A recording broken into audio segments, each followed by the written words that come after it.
కొల్లాపూర్ను కల్లోలిత ప్రాంతంగా ప్రకటించాలన్న ఆర్ఎస్ ప్రవీణ్ కుమార్ పై కాంగ్రెస్ సీనియర్ నేత మల్లు రవి ఆగ్రహం వ్యక్తం చేశారు. ఎన్నికలు ప్రశాంతంగా జరిగిన ప్రాంతాన్ని కల్లోలిత ప్రాంతమని ఎలా అంటారని ప్రశ్నించారు. ఐపీఎస్ గా ఉన్న సమయంలో ప్రవీణ్ కుమార్ బలహీన వర్గాల నక్సలైట్లను ఎన్కౌంటర్ చేశారని ఆరోపించారు.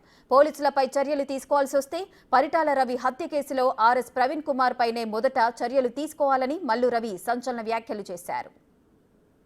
ప్రవీణ్ కుమార్ గారు కొల్లాపూర్ అచ్చంపేట ప్రాంతాలని కల్లోలత ప్రాంతాలుగా ప్రకటించి అక్కడ పనిచేస్తున్నటువంటి పోలీసుల మీద చర్య తీసుకోవాలని, అదే రకంగా హోమ్ మినిస్టర్ రేవంత్ రెడ్డి గారు దగ్గరే ఉంది కాబట్టి హోమ్ మినిస్ట్రీ వారు బాధ్యత వహించాలని ఒక స్టేట్మెంటు నిన్న మాట్లాడటం జరిగింది.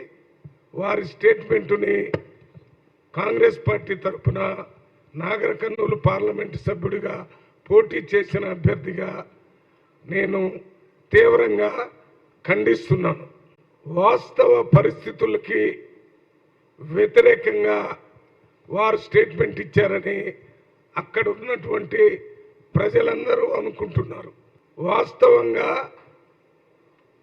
మొన్న జరిగినటువంటి పార్లమెంట్ ఎన్నికల్లో నాగర్ కర్నూలు పార్లమెంటులో జరిగిన ఎన్నికల సరళి అత్యంత ప్రశాంతంగా జరిగింది. ఏదైనా ఒక చిన్న ఇష్యూ జరిగిందంటే ఆ ఒక్క చిన్న ఇష్యూ వారి పార్టీకి సంబంధించినటువంటి అభ్యర్థి అలంపూర్లో బూత్లోకి వెళ్ళి ఆ ఈవీఎంని పగలగొట్టడానికి ప్రయత్నం చేశాడు. అది ఒక్క ఇన్సిడెంట్ తప్ప దానికి కూడా ఆర్ఎస్ ప్రవీణ్ కుమార్ గారు నేటివ్ ప్లేస్ కూడా అలంపూరు, పార్టీ కూడా బీఆర్ఎస్ పార్టీ కాబట్టి దానికి బాధ్యత వారే వహించాలి. ఒక అనంతపూర్లో వారు ఉన్నప్పుడు హత్య కాకుండా వారు కరీంనగర్లో ఎస్పీగా ఉన్నప్పుడు నక్సలైట్లు అనేటువంటి వాళ్ళని అందరినీ మెరికల్ లాంటి బడుగు బలహీన వర్గాలకు సంబంధించిన యువకుల్ని తీసుకొని వచ్చి ఎన్కౌంటర్ పేరుతో చంపిన సందర్భం వారి చరిత్ర ప్రజలందరూ మాట్లాడుకుంటున్నారు. సోషల్ మీడియాలో పూర్తిగా చెప్పారు. మీరు చట్టాన్ని మీరు చేతిలో తీసుకొని